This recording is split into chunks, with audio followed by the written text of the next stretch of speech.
Mediclaim पॉलिसीमध्ये 2-3 खूप interesting features आहेत.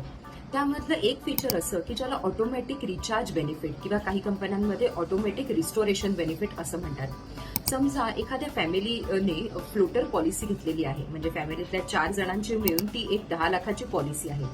समजा एखाद्या व्यक्तीचा क्लेम आला आणि 10 लाखापैकी 8 लाखाची रक्कम त्या क्लेममध्ये वापरली गेली, म्हणजे त्या पॉलिसीमध्ये फक्त 2 लाख रुपये राहिले असं आपण म्हणू शकतो.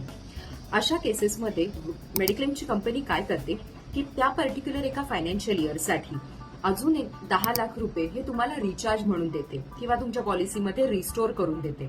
म्हणजे जर त्या पर्टिक्युलर पॉलिसी इयरमध्ये घरातल्या एखाद्या दुसऱ्या व्यक्तीचा क्लेम आला तर पहिल्या पॉलिसीमध्ये उरलेले 2 लाख आणि रिचार्जमध्ये मिळालेले 10 लाख असे 12 लाख उपलब्ध राहतात जर कधी क्लेम घ्यायची वेळ आली तर.